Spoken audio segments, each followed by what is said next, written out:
말씀입니다. 요한계시록 9장 1절로 21절. 본문 조금 긴데요. 모두 합독하겠습니다.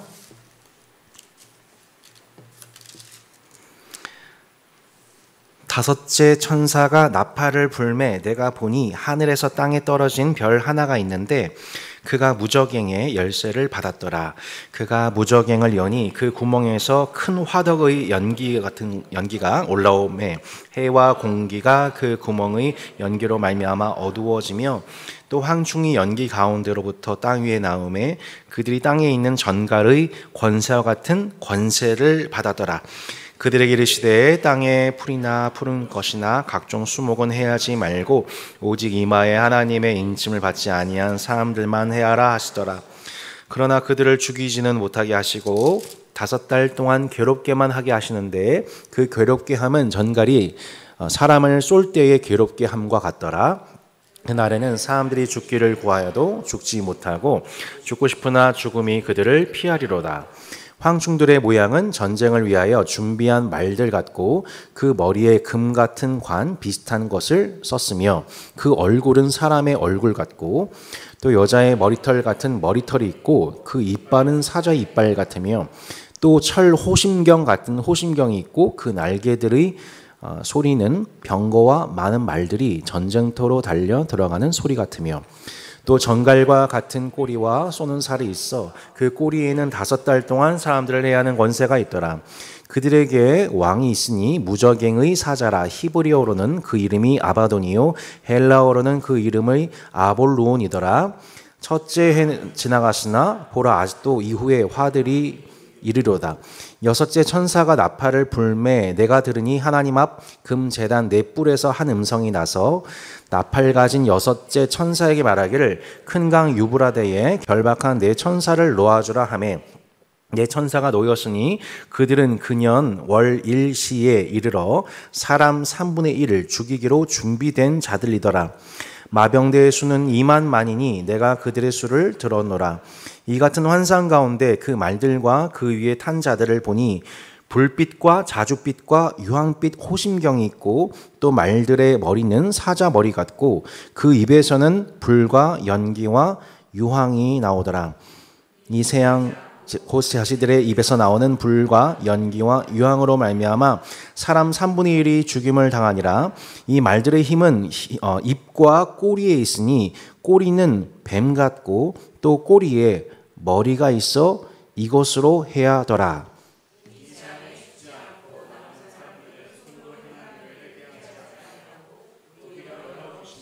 또는 보거나 듣거나 다니거나 하지 못하는 금은 동과 목석의 우상에게 절하고 함께 하겠습니다.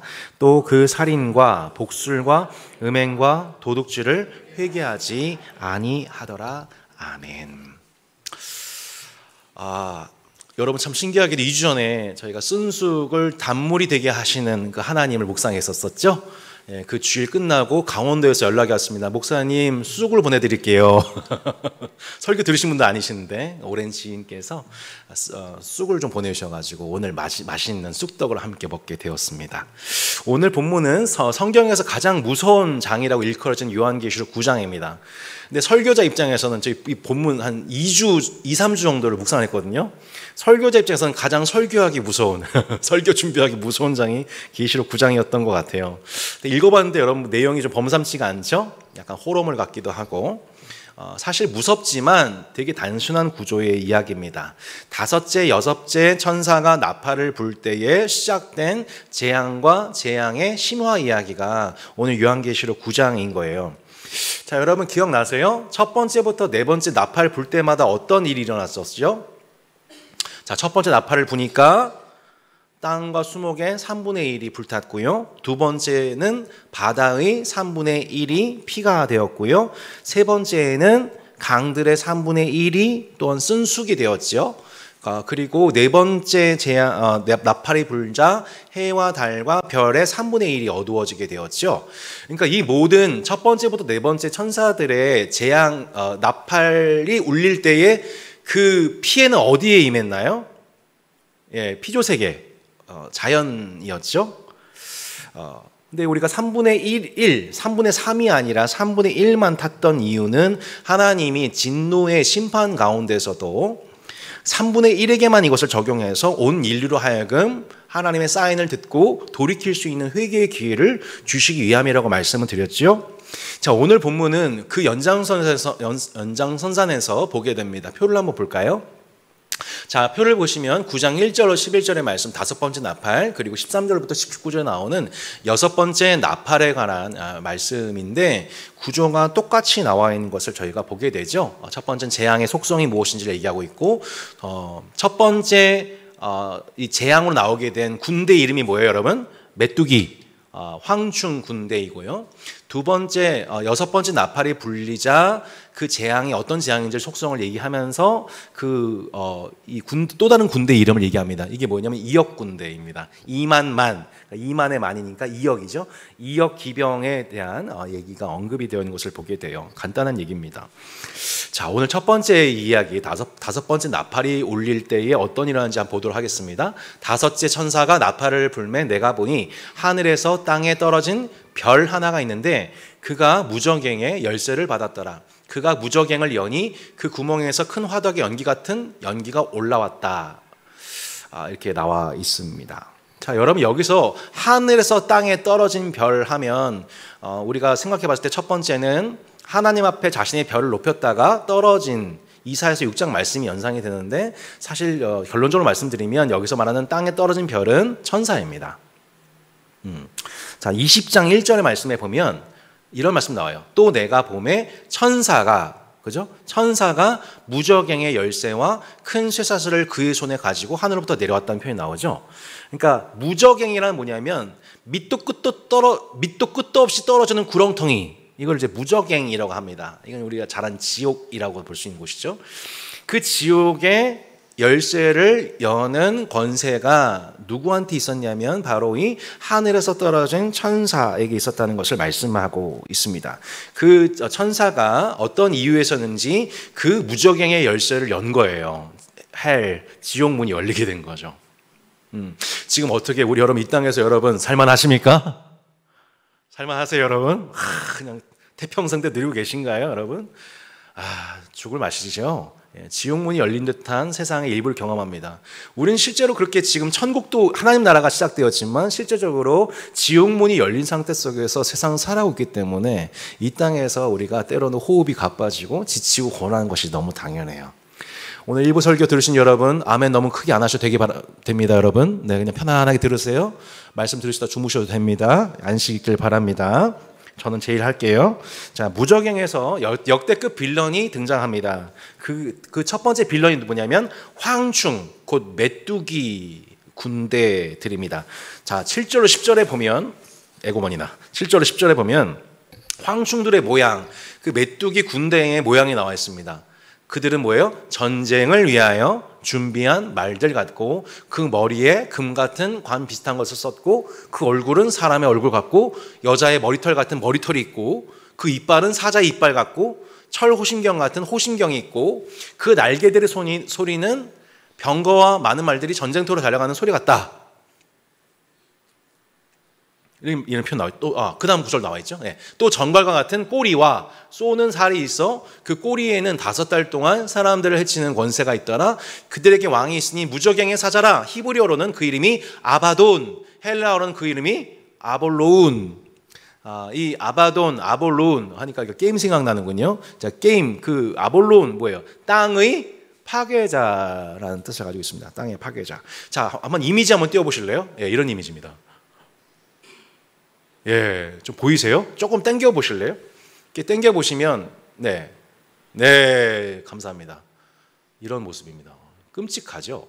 예, 메뚜기인데 그냥 귀여운 메뚜기, 우리 곤충 채집하는 메뚜기의 모습이 아니라 그 모습이 매우 끔찍하게 그지없는 너무 잔인하고 혐오스러운 전갈의 권세를 가져 5달 동안 인간을 괴롭히는 권세를 지닌 자들이라고 나와 있습니다. 땅의 파괴자가 5달 동안 사람들을 해치는 권세를 위임받았다. 근데 사람들을 죽이는 권세는 아니에요. 괴롭히는 권세예요. 영원하지는 않아요. 일시적인 권한을 지녔어요. 3절에서는 이 권세를 뭐라고 그래요? 전갈의 권세라고 합니다. 그러니까 황충인데 실제로는 전갈이에요. 전갈. 구약에 르호보암 왕이 이스라엘을 다스릴 때 나는 전갈 채찍으로 너희를 다스리겠다 이런 표현 나오죠. 전갈 채찍으로. 그러니까 폭력과 억압으로 세상을 군림하는 권세, 세상 권세가 뭐냐면 바로 이 황충 군대를 의미하는 것입니다. 그러니까 단순한 이렇게 생물이 아닌 것이죠. 그들에게, 자 5절 6절입니다. 그들에게 이르시되 땅에 풀이나 푸른 것이나 각종 수목은 해하지 말고 오직 이마에 누구요? 이마에 하나님의 인침 받지 아니한 사람들만 해야 할 수 있는 권세예요. 자, 되게 중요합니다. 하나님의 이마에 인침 받지 않은 사람들만 해야 할 수 있는 권세가 뭐냐면 황충 군대입니다. 그러나 그들을 죽이지는 못해요. 죽이지는 못하게 하시고 5달 동안 괴롭게만 하게 하시는데 그 괴롭게 함은 전갈이 사람을 쏠 때의 괴롭게 함과 같더라. 그날은 사람들이 죽기를 구하여도 죽지 못하고 죽고 싶으나 죽음이 그들을 피하리로다. 그러니까 이 전갈의 권세는 사람을 죽일 수는 없고 5달 동안만 괴롭힐 수는 있어요. 근데 그 고통이 어느 정도냐면은 차라리 죽고 싶어요. 죽고 싶은데 죽음이 피해가는 권세 정도인 거예요. 그러니까 오히려 더 무섭죠. 차라리 죽기를 구하고 죽고 싶으면 죽겠다고 느끼게 하는 그 고통에 관한 권세가 주어진 게 황충군대예요. 인간 입장에서 좀 괴로운 존재죠. 작년 말에 실제로 그 남미의 이상기후 때문에 대규모 전갈이 도시에 출현했대요. 그래서 많은 사람들이 전갈이 쏘이게 되었는데 부위가 부풀어 오르기도 하고 알레르기 나기도 하고 쇼크 나기도 하고 소수 사람도 죽기도 했다는 거죠. 예. 그러니까 황충 군대에게 주어진 권세는 이마에 하나님의 인침받지 아니한 불신자들에 대한 권한이 그들에게 주어져 있어요. 예. 독특하죠. 하나님의 이마에 하나님의 인침받은 백성들에게는 이 권한이 미쳐지지 못하고 이마에 인치지 못한 백성들에 대한 권한이 황충 군대들한테 있는 거예요.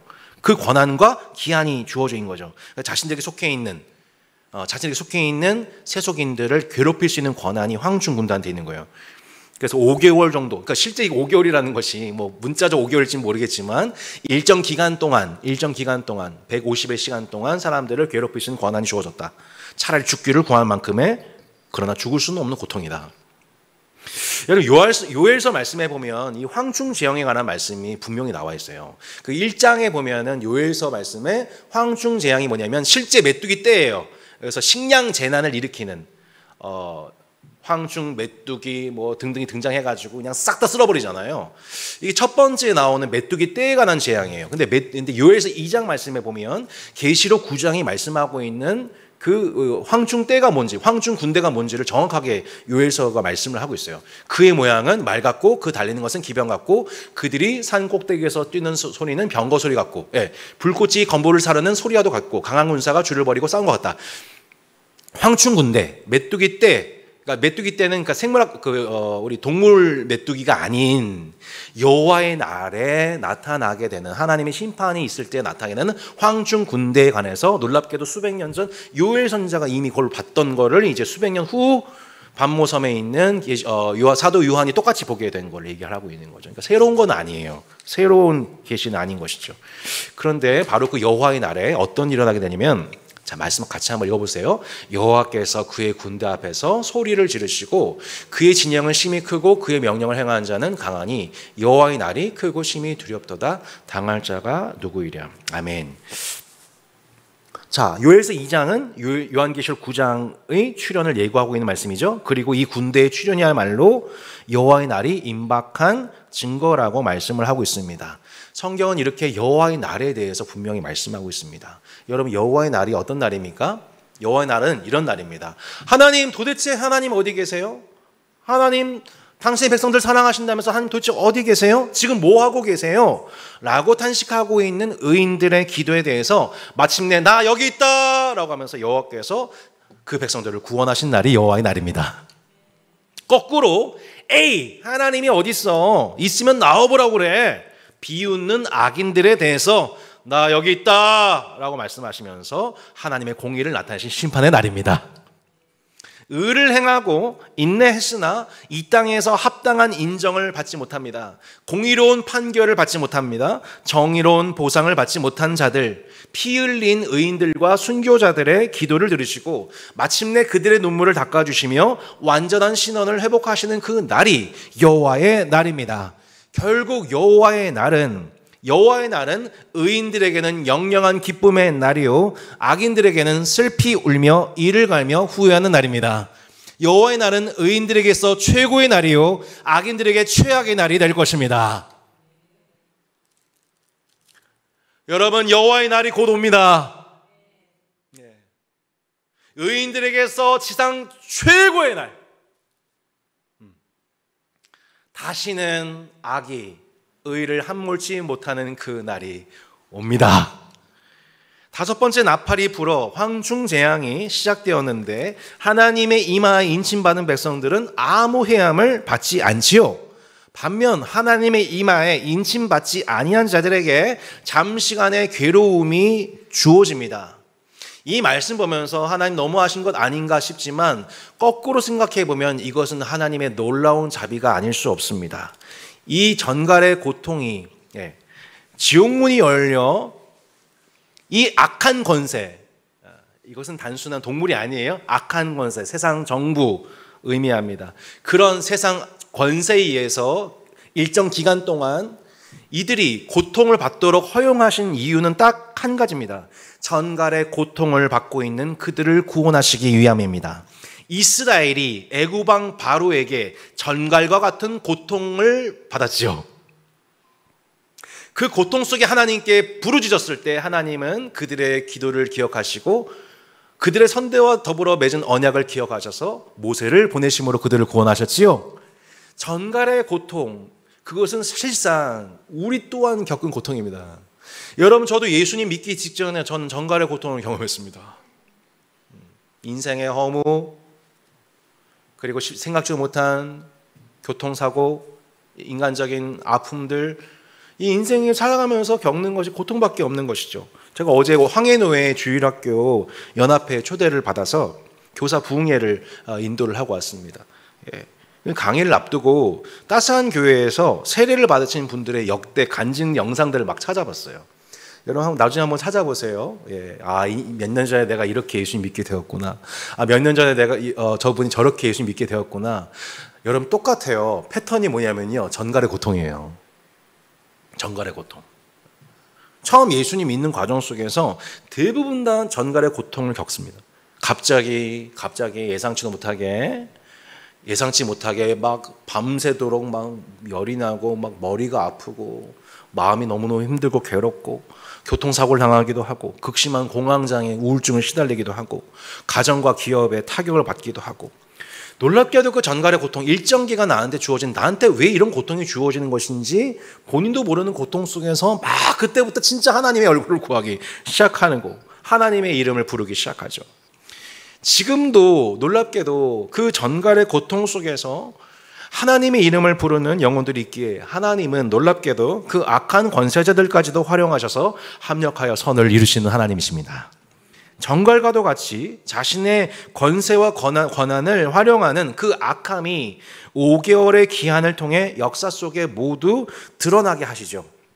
그래서 공의로우신 하나님은 그 역사 속에 드러난 그 악한 권세와 악한 영들에 대해서 그 악함을 드러나게 하심과 동시에 그 악한 자들을 활용하셔서 부르짖는 하나님의 예비된 백성들을 또한 구원하시는 완전한 하나님의 대서사시를 이뤄가시는 하나님이십니다. 할렐루야. 그 하나님의 의로우심과 자비하심이 우리는 완전하심을 오늘 본문 통해서 다시 확인하게 되는 것입니다. 성도 여러분, 여러분 주위에 그렇게 전갈의 고통을 호소하며 이 땅에서 불만족과 이 세상에서 허무와 고통과 외로움과 고독을 겪고 있는 수많은 영혼들에게 우리가 해야 할 일이 무엇이겠습니까? 주 예수 그리스도의 이름을 부르도록 여러분 그 이름을 전파하고 증거하는 일인 줄로 믿습니다. 첫째 화는 지나갔으나 보라 아직도 이후에 화 몇 개요? 둘이 남아있어요. 6번째 천사, 7번째 천사, 이제 이 두 가지 화가 또 남아있는 상황이죠. 여섯째 천사가 나팔을 불매 내가 들으니 하나님 앞 금제단 네 뿔에서 한 음성이 나서 나팔 가진 여섯째 천사에게 말하기를 큰 강 유브라데에 결박한 네 천사를 놓아주라 하매. 여러분, 이 네 천사는 뭐냐면 우리 지난번 첫 번째 그 인심판 때 봤지만 땅끝 네 모퉁이에서 재앙을 맡고 있는 그 천사로 보여집니다. 그 천사가 놓였을 때 그들은 그 년, 월, 일, 시에 이르러 사람 3분의 1을 죽이기로 준비된 자들이에요. 마병대의 수는 2만 만이니 내가 그들의 수를 들었노라. 이 같은 환상 가운데 그 말들과 그 위에 탄 자들을 보니 불빛과 자줏빛과 유황빛 호심경이 있고 또 말들의 머리는 사자머리 같고 그 입에서는 불과 연기와 유황이 나오더라. 자, 다섯 번째 심판이 끝나고 이제 두 번의 큰 화 중 첫 번째 큰 화가 닥칩니다. 여섯째 천사가 나팔을 부는 이유 무엇이죠? 여전히 회개치 않고 있는 세상에 대한 하나님의 사인이죠. 회개할 자들을 기다리시는 하나님의 자비하심이 나타나고 있죠. 황충 군대 심판에도 불구하고 다섯 달 동안 그렇게 극심한 고통을 보고서도 마음을 돌이키지 않는 자들을 하나님이 여전히 포기하지 않고 더 극심한 고난 속에서 고통 속에서라도 하나님 나라로 마음을 전향할 수 있도록 하나님께서 더 강력한 빌런의 출현을 허용하십니다. 예, 그걸 기뻐하신 것이 아니라 합력하여 선을 이루시죠. 인류의 3분의 1을 죽이는 킬러들, 너무 무섭지 않습니까? 2만만 기병들, 2억 기병들입니다. 당시 기준으로 세상에서 가장 큰 군대는 로마 군병이죠. 25만 명이라고 합니다. 여러분, 지금 전 세계에서 가장 많은 군대를 보유한 건 중국인데 200만이라고 합니다. 근데 지금 기병대, 지금 2만 만이라 일컫는 이 기병대 수가 몇이에요? 2억입니다. 2억. 물론 이것은 사람 군대를 의미하는 것이 아니라 악한 권세 집단이 이렇게 강력하다라는 것을 표현하죠. 이미지 한번 보실래요? 네, 아까가 더 무섭죠? 사실은 이게 더 무서운 거예요. 믿어주세요. 이게 더 무서운 거예요. 예, 이게 뭐예요? 2억. 이건 이제 한 마리만 보인 거고 2억. 예, 군대가 인류 3분의 1을 죽이는 집단 킬러가 더 같은 악한 집단. 권세가 정부가 어떤 집단이 집단 킬러예요. 3분의 1을 죽여요. 뭐 죽였다는 거 여러 가지 방식이 있을 것 같아요. 뭐 집단적으로 서로 정치적으로 야합한다든지, 뭐 악한 계획을 꾸민다든지, 식량 문제를 뭐 서로 뭐 짜고 고스톱 친다든지 해가지고 결국 사람들을 3분의 1 죽이는 엄청난 집단 킬러들인 것이죠. 그 악한 권세를 만나게 된다는 것이죠. 황충 군대는 전갈과 같이 죽음과 같은 고통을 안겨주고 그 기한이 5개월인데 2억 기병은 인명을 살상한단 말이에요. 그리고 그 범위가 얼마나요? 인류의 3분의 1이에요. 지금으로 치자면 25억, 30억에 일컫는 인류예요. 이 말들의 힘은 입과 꼬리에 있으니 꼬리는 뱀 같고 또 꼬리에 머리가 있어 이것으로 해야 하더라 말씀하고 있습니다. 성경에서 입은 속임을 상징합니다. 입은 뭐예요? 속임을 상징을 해요. 종말에 교회가 겪는 고통이 뭐냐면 거짓과 속임입니다. 우리를 일컫는 거짓 말들, 거짓 증언들, 거짓 소문들, 이간질, 인격을 모독하는 말들, 이 모든 것들, 그 모든 말들을 통하여서 교회가 공격을 당합니다. 여자의 뒤에서 뱀이 그 입으로 물을 강같이 토하여 여자를 물에 떠내려가게 하려 하되. 그 여자의 말, 뱀의 말, 뱀이 그 입으로 여자 곧 주님의 공동체를 공격하죠. 계시록에서 뱀은 옛뱀, 용과 관련되어 있는데 곧 사탄을 지칭하죠. 말들의 꼬리가 뱀 같다는 것은 결국 이 존재가 사단의 세력에 속했다는 뜻입니다. 이러한 공격으로 인해 사람 3분의 1이 죽는데 이때 믿는 하나님의 이마에 인침받은 자는 구원받고 하나님의 이마에 인침받지 못한 사람들만 죽는 게 아니에요. 구별 없이 죽어요. 이때는 바다, 해, 땅, 달, 별 3분의 1이 죽듯이 인류 3분의 1이 하나님의 이마에 인침받은 백성이나 아닌 사람들이랑 똑같이 죽습니다. 3분의 1이. 고센 땡의 특별 은총이 적용되지가 않습니다. 오히려 이 땅에 살아남는 사람들은 누굽니까, 여러분? 누구예요? 오늘 본 말씀에 보면 이렇게 나와 있습니다. 이 재앙에 죽지 않고 남은 사람들은 손으로 행한 일을 회개하지 아니하고 오히려 여러 귀신과 또는 보거나 듣거나 다니거나 하지 못하는 금은동과 목석의 우상에게 절하고 또 그 살인과 복술과 음행과 도둑질을 회개하지 아니하더라. 누가 살아남아요? 우상 숭배자가 이 땅에 남은 자들이 됩니다. 성경은 우리가 남은 자라고 말씀합니다. 하나님께서 각 땅에 심어 놓으신 남은 자들이 이스라엘로 말씀하시죠. 근데 놀랍게도 세속의 결론은 6번째 나팔 천사가 불기 시작하니까 등장한 2억 기병에 의해서 그 결론이 뭐예요, 여러분? 우상 숭배자들이 이 땅의 상속자가 되는 것처럼 보입니다.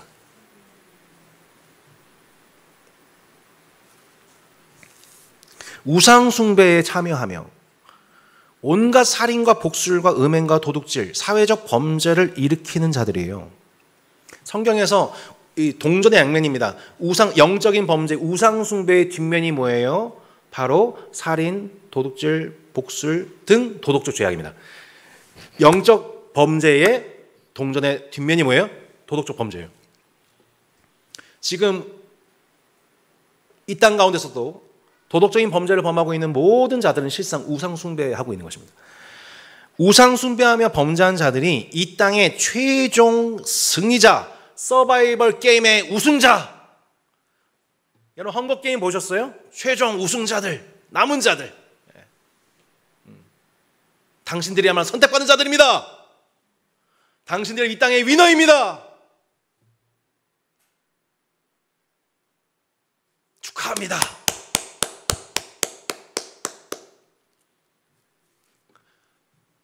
손으로 행한 일을 회개하지 아니하고 오히려 귀신과 보거나 듣거나 다니거나 하지 못하는 금은동과 목석의 우상에게 절하고 살인과 복술과 음행과 도둑질을 회개하지 아니한 자들이 이 땅의 최종 우승자들이 되려 서바이벌하는 세상에 온다는 것입니다.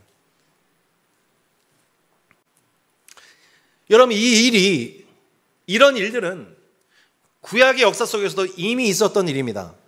그들이 술을 마시고는 그 금, 은, 구리, 쇠, 나무, 돌로 만든 신들을 찬양하니라. 왕이 또 보지도 듣지도 알지도 못하는 금, 은, 구리, 쇠와 나무, 돌로 만든 신상들을 찬양하고 왕의 모든 길을 작정하신 하나님께는 영광을 돌리지 아니한지라. 똑같지요? 헛된 우상에게 절하면서 그 우상을 섬김으로 우리가 복을 받는다고 믿는 그 바벨론의 신을 너희들도 믿어라. 너의 신을 버리고 우리의 신을 믿어라 라고 그들의 문화를 강요하는 그 문화 속에서 다니엘과 세 친구들이 그 땅에서 살았습니다. 왕에게 밉보이지 않아야 하는데, 주류에 편승해야 하는데, 이방인으로서 핸디캡을 극복해야만 했는데, 그들은 결국 그 헛된 유상에게 절하지 않는 길로 갔죠. 하나님만을 사랑하고 이웃을 내 몸처럼 사랑할 것을 요구하는 십계명을 버리고 생명 없는 우상들을 경배하고 이웃과 물질을 탐욕의 수단으로 바라보는 당시 문화에, 그 당시 문화에 결정적인 위기의 순간이 올 때마다, 유혹의 순간이 올 때마다 그들은 위기를 겪었지만 뜻을 정하고, 그때마다 뜻을 정하고 기도할 기한을 잡고 그들은 믿음으로 선택했었죠. 이런 위기는, 이런 분별을 요구받는 신앙의 위기는 다니엘 공동체만이 겪은 것이 아니라 로마 제국을 살아가는 모든 그리스도인들이 똑같이 겪었다는 겁니다. 세상은 끊임없이 로마 황제에게 절해라, 1년에 한 번만 주라고 시인해라. 그러면 너희들이 여기 노동조합에서 억울한 일 당하지 않게 될 거고 우리 편 되어줄게, 내가 감싸줄게, 경제적으로 이득을 누릴 수 있도록 마음껏 기득권 누리게 해줄게. 너희도 한 번만 그렇게 로마 황제를 주라 시인하면 너희도 이 땅에서 위너가 될 수 있어. 응? 누구 남부럽지 않게 제국에서 떵떵거리며 살 수 있다고 그렇게 그들의 문화에 동화될 것을 요구받았습니다. 예. 많은 이들이 안타깝게도 그 결과로서 결국 우상숭배에 참여합니다. 살인, 복술, 음행, 도둑질, 이거 다 뭐예요? 십계명에 대한 범죄죠. 살인하지 말라. 너는 나 외에 다른 신을 두지 말라. 하나님의 이름을 망령되이 일컫지 말아라. 헛되이 부르지 말아라. 간음하지 말아라. 내 이웃의 소유와 아내를 탐내지 말아라. 이게 다 뭐예요? 십계명 다 범하는 거잖아요. 하나님이 주신 안식을 믿지 않고 세상이 주는 평안을 더 기뻐하는 거잖아요. 내가 누리고 있는 기득권을 극대화하기 위해서 내 이웃을 등쳐먹는 문화잖아요. 그냥 그렇게 너 자신을 살아. 너도 위너 될 수 있어. 종말의 교회가 겪는 공격이 거짓과 속임이라고 말씀드렸죠. 그런 말과 글과 이미지, 영상들을 조작해서 그렇게 우리의 영혼을 지금도 문화를 통해서 사단은 갉아먹습니다. 또한 상대방의 인격과 생명과 소유에 심각한 손실을 끼칩니다. 이것이 살인인 거예요. 복술이 무엇입니까? 그 복술을 의지해서 인간의 길흉, 화복을 거짓 예언하고 도덕과 상식을 넘어 자신의 사욕을 정당화하는 일을 자행하죠. 하나님께서 정하신 성과 결혼의 질서를 넘어서 본인의 쾌락을 위해서 타인을 수단화하거나, 그러니까 그렇게 수단화하다가 불의의 심판을 받았던 문명, 곧 소돔과 고모라의 질서가 반복되는 거죠. 하나님이 주신 분복에 자족하지 않고 이웃에게 주신 분복을 탐하고 강탈하다가 영적 식인종들이 되는 세상. 에베소 때 우리가 뭐라고 배웠어요? 짐승사회. 타인이, 내 이웃이 다 내 밥벌이를 위한 수단, 내 쾌락을 위한 수단, 내 탐욕과 내 우상을 위한 수단이 되어버리는 세상. 그리고 그 우상 숭배를 잘할수록, 우상을 잘 섬길수록, 우상을 더 잘 섬길수록 그 사람이 모든 것을 독식하는 양육강식의 최상단에 서는, 여러분 세상에 성공한 사람들 너무 부러워하지 마십시오. 어쩌면 그분들 우상 숭배를 제일 잘하는 결과일 수도 있습니다. 그럴 가능성이 매우 농후합니다. 겉은 우상 숭배자인데 실상 사람들은 막 우러러 보는데 실상 알고 봤더니 하나님 보시고 우상 숭배자일 수 있다는 것, 여러분 기억하십시오. 이역기병의 심판의 결과는 결국 자신의 생존만을 추구하는 양육강식의 세상에 왔다. 하나님이 하나님의 형상으로 창조하신 인간 세상이 마침내 뭐가 되었다? 짐승사회가 되었다. 마귀가 원하는 세상에 왔다. 짐승의 형상을 물려받은, 짐승의 형상을 타락한 인간들이 주가 되는 세상. 누가 더 짐승스러운, 짐승남 짐승녀들이 세상을 다스리는 세상, 칭송받는 세상이 왔다.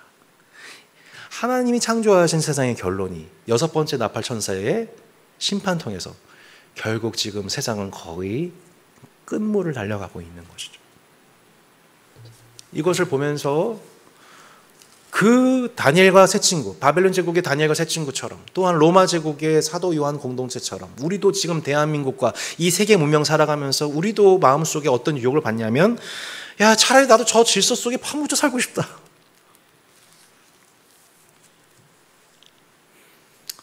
저 문화가 더 행복한 거 아니야?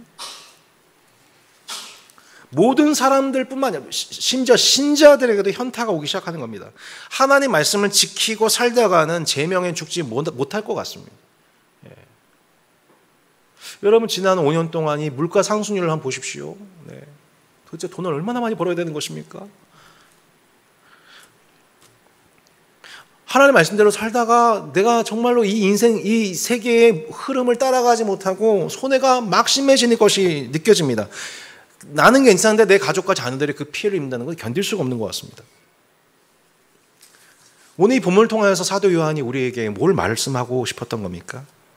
요한은 자신이 보고 들은 바를 당시 초대교회, 우리 소아시아 7교회와 초대교회 성도들에게 이것을 전하고 싶었습니다. 짐승사회의 일원으로 끝까지 서바이벌에 성공한 자들이 이 땅에 남은 자들이 아니라 그들은 분명히 우상 숭배자들을 회개하지 아니한 자들이요, 반복되는 하나님의 재앙 속에서도 회개하지 않는 자들이었을 뿐이라고.